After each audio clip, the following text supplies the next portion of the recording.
Oh, the first one. The drama began shortly after the Frederick Police Department received a call from Nicole Atkinson, the best friend of Shannon Watts. She had arranged to drive Shannon into town that same day for a pregnancy checkup, but there was no answer when she knocked at the door, nor any response to her text messages or phone calls. After noticing her shoes were still at the front door, she became concerned and called 911. Nicole? Yes. Okay, so what's going on? So my friend, we were out of town for a business trip this weekend. All right. And I dropped her off at 2 o'clock this morning. She's 15 weeks pregnant. She wasn't feeling well, and she had a doctor's appointment this morning at 9, and I told her to let me know if she needed me to take her. She's got 2 little girls. I've called, I've texted. Her car's in the garage. Her shoes she wears every single day are by the front door. Wait, there are 3 parts? Oh, they're only 20 minutes.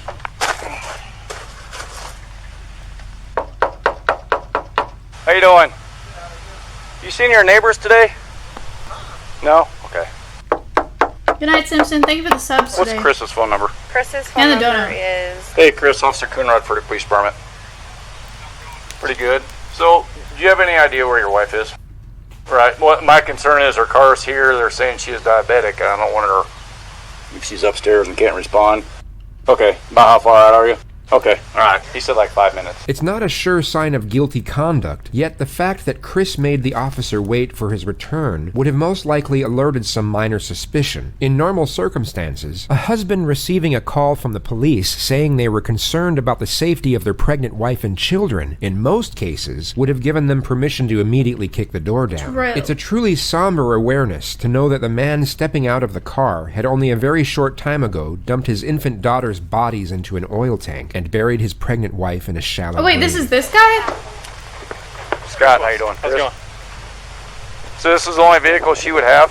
Only one that, She would drive? Okay. The familiar routine for anyone checking for someone's presence inside a house, whether it be an emergency or otherwise, is to immediately call out to them for instantaneous reassurance. Chris remains silent, but instead feels the need to examine his wife's car before subtly sneaking through the internal garage door. He then disappears for 1 minute and 7 seconds before letting the neighbors and police officer inside. Only Chris will know what he carried out during that time period, but it's safe to assume that his curious behavior was not going unnoticed, made evident by the unsettled gaze of Nicole as he opens the door. Mind if I come in, Chris? There were multiple key moments captured from inside the house, which may not have been noticed immediately by the officer, but would have no doubt been gathered by forensics upon further investigation. The most overt peculiarity was Chris's interaction with his phone. The guise of his thumb movement would have given the impression he was texting someone, which would have seemed very peculiar, as the normal response would be to frantically call people rather than text given the circumstances. Hindsight gives us a clearer picture of Chris's introversion, which is that he was most likely using his phone to avoid eye contact and progressive dialogue with the officer. What time do you leave the day? what time I leave there? Come No, here. Usually between 5:30 and 6. Not. And was Shannon here then? Yes. Yeah, she's still in bed.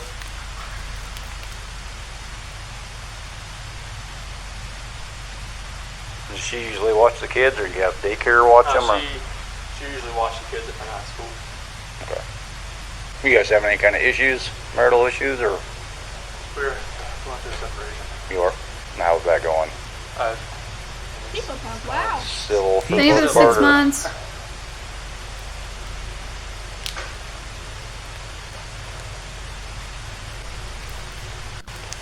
Additionally, we are presented with the subtle cues of Chris's forethought cover story, being that his wife simply ran off with the kids after a breakdown in the marriage. All the girls' blankies are gone. Their blankies they sleep with, they don't leave anywhere without them. Good.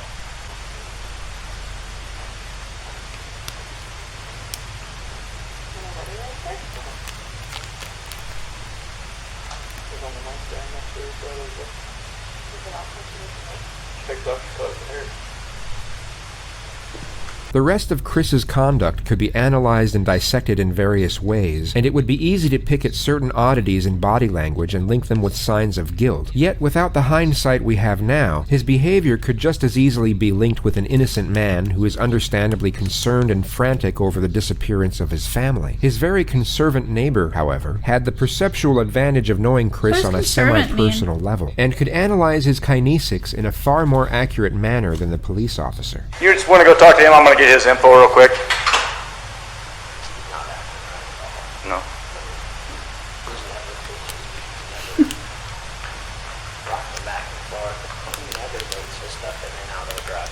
Right. To be completely honest with you, my wife and I were kind of wondering when she was on vacation if something happened, because I've heard them full out screaming at each other at the top of their lungs, and he gets crazy. Does he? And that's pretty recently. Yeah. He doesn't look worried. Conversation. He looks like he's trying to cover his tracks. He's normally quiet, real subdued. He's over here telling you 3 times what he took out, what he did. He's very.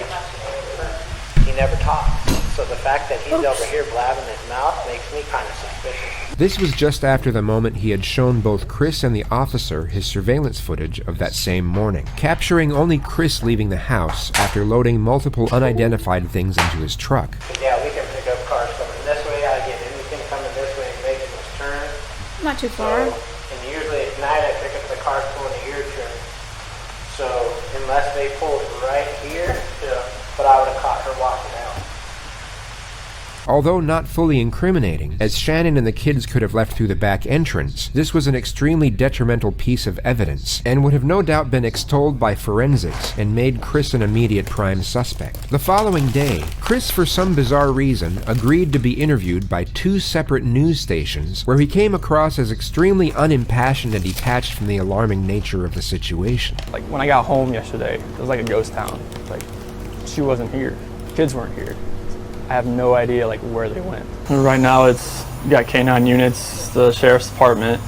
Everybody's like they're doing their best right now to figure out like if they can get a scent. If she wasn't here, like where did she go?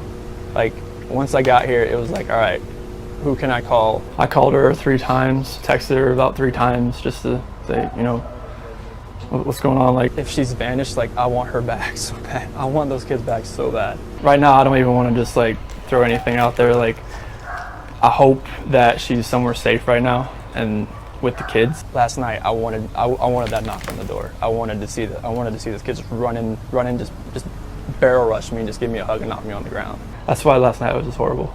I couldn't do it.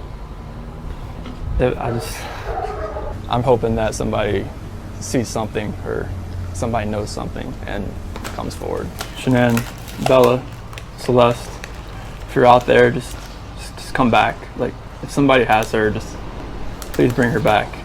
I need to see everybody. I need to see everybody again. This house is not complete without anybody here. Please bring her back. This could have been construed as shock trauma, where a person will turn numb and retreat into themselves as a means of escape. Yet the viewers watching this live from home were probably thinking what we as the retrospective audience already know. He was called in for questioning 4 hours later.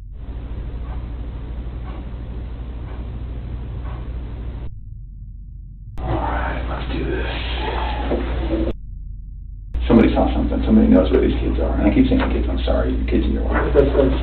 I know you're going through a lot, so we're not going to keep you here all night. Just tell me exactly what you remember, and I'll take notes about where we can go. Okay. So this 1:48 a.m. Let me switch chairs. Because when they come knocking,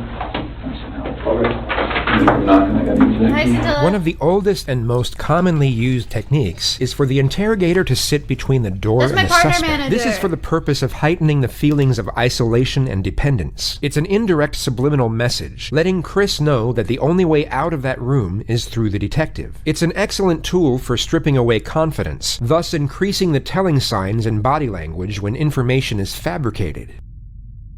4 a.m. That's when my alarm goes off for work, and I'm just get dressed, brush my teeth, everything I do upstairs.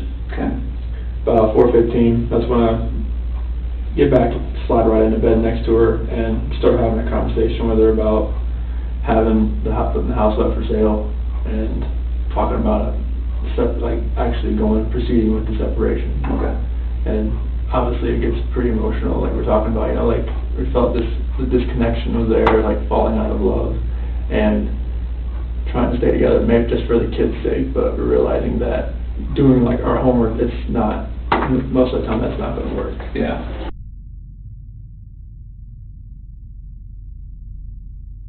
So that's when I got home, I opened the garage door and we went inside the house and looked everywhere. Shanann, Bella, and Celeste, nowhere to be found. Shanann's wedding ring's on her nightstand, her phone's still on the couch, her purse is still there, the medicine for the kids is still there, the car and the car seats are still there, and there's no sign of them anywhere. Okay.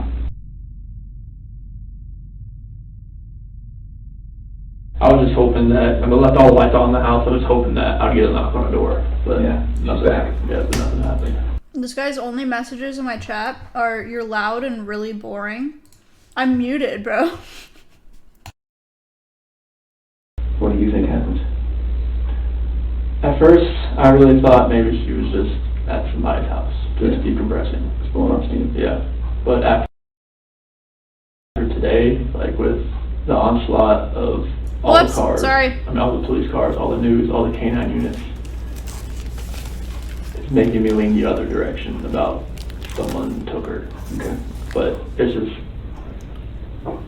if What was someone that? took her, My podcast it would screen. have to have been someone she knew.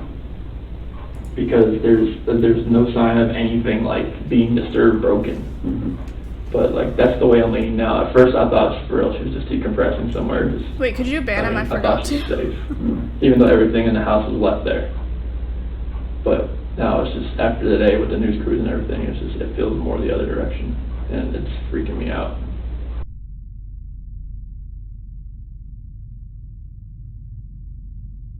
On that night, I woke up that morning, early that morning, I told her like the disconnection, it's there, like it's not going away, like the connection we had in the beginning, it's not there anymore. It's like, I don't feel like the love we have is there anymore. Okay. And it's just like, I don't feel like, if we want to stay together for the kids, I'm not sure if that's going to work. Like bringing That's us, what you told him? yes. Okay. Like, having another baby, bringing us into this relationship, do you think this is going to work with us being together? Or separation, I think, is going to be the best possible route for us. And that's when like all the crying and everything proceeded. And it was very hard just to talk about that. But I needed to do it face to face. Okay. And I needed to see her face like while I did it. I couldn't text, phone, whatever. I needed to be face to face and be able to see her and know that she was going to be at least reciprocating back to me. Oh, what did she say? She said that she wanted to kind of work on it, but if that's the way I was feeling, then she respects that. Okay. 1 p.m. I'm now on my way home to check on my family. Is that just because you're worried based on the conversation with Nicole? Had the police contact you by then? No. Okay.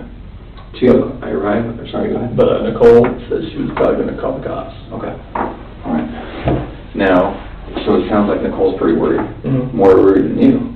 Oh, so once she couldn't get anything out of her and nothing was going on in the house, I was like, all right, I gotta go home. The sharp and sudden change of angle from baseline questioning to direct confrontation would normally make an innocent person refute or at least challenge the statement. There would also be a brief pause, as they would need time to process the allegation due to its perplexity. A guilty individual would already be in a defensive state of mind and would normally respond in a hastily modus. Instead of refuting the remark, they would accept it, but try and explain its actuality in a defensive manner. But it sounds like Nicole was more worried.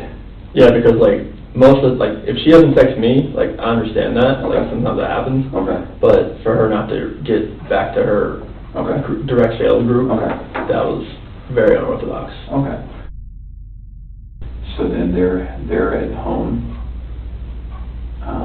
Police officers there. Then walk me through that. So as we go through the house, we're all. Do you immediately go through the house? Oh, like I open the garage door and I just go into the house. I'm looking, like I just go in the garage door and I'm looking. Is the police officer saying, "Hey, let me talk to you for a minute"? No. No. Okay. No. What's the vibe like? I go up there, shake his hand, but I'm like opening the garage door at the same time. Okay. And then I go through, and then they're waiting at the front door. I go in, open that up, and then they come in.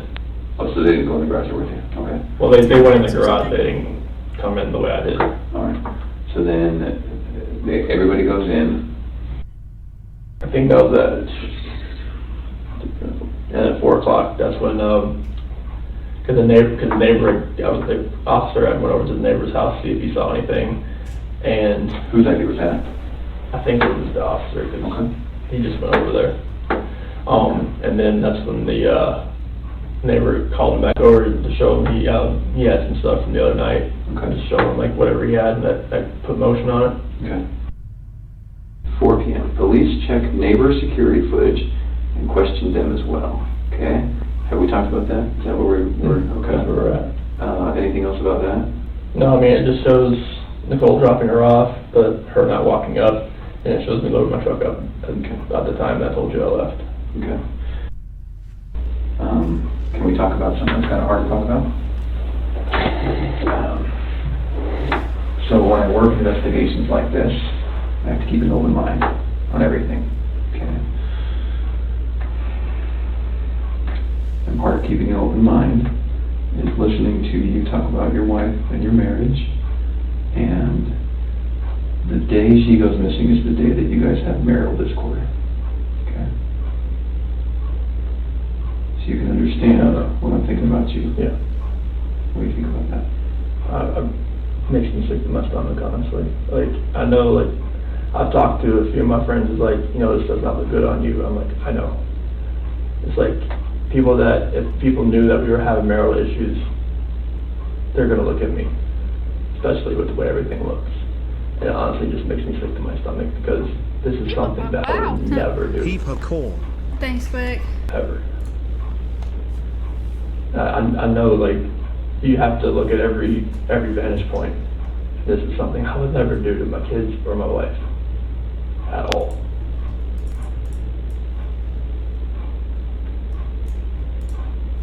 This is what is known as the pause technique. After the suspect answers a question, the interrogator will remain silent while maintaining eye contact. This physical demeanor gives off the subtle cue that he expects more information to be divulged and may already know more than the suspect realizes. A deceptive person will usually drop their eyes, change posture, or break the silence.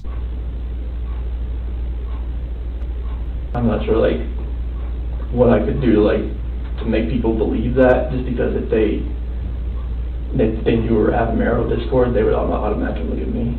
But there's no, I would harm In fairness, anybody in my family. I would say At something. all. I feel so awkward. I would just sit there.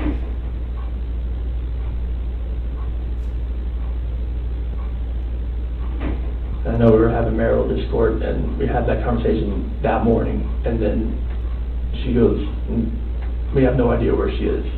I'm going or to the jail. kids. I promise you that I had nothing to do with Thank any you. of that. Yeah.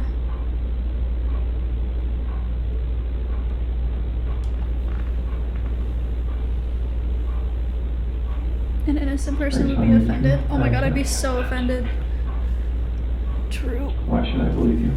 A truthful individual will normally respond to this question with a question, such as, "Why are you asking me that?" or "What's going on here?" They will often protest the aggressive nature of the inquisition, or give a short and forceful response. Because I'm a very trustworthy person, and the people that do know me, they know how I'm a calm person. I am not an argumentative person. I am a person who is never going to be abusive or physical in any kind of relationship. I would never harm my kids. I would never harm my wife. I mean, you can talk to any of my friends, any of her Liar. friends. They know me. They know I'm a low-key guy that's quiet. I'm not about confrontation.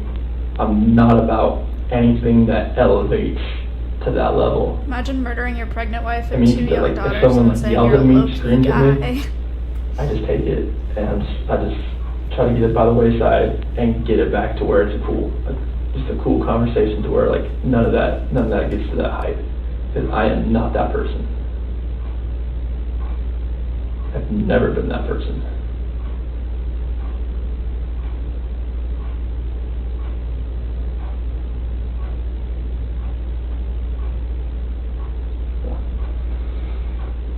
Okay. Would you take a polygraph? Sure. Okay. Let's take a little break. I'm going to come back in here because I have a lot more questions for you. How you feeling? Looking at that picture,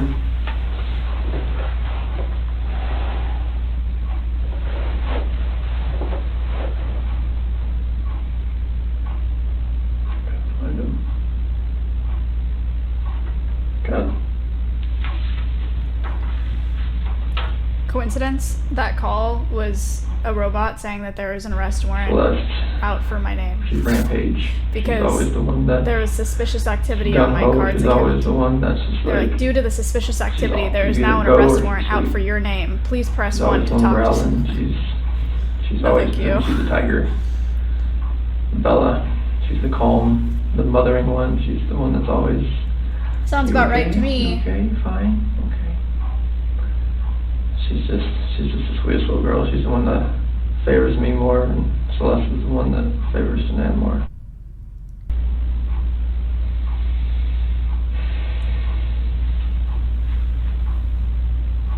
You're right, I should have talked to someone and unmuted. I remember when they wore that dress. She just wore that dress not too long ago. And a button in the back of it so I could get her pajamas on. She's like, no, Daddy, button. I got button. I got button. I'm gonna love those spaghetti strap dresses. She likes long dresses. She was a girly girl.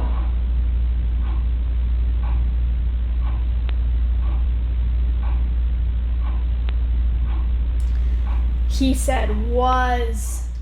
Nintendo was shot by Skell.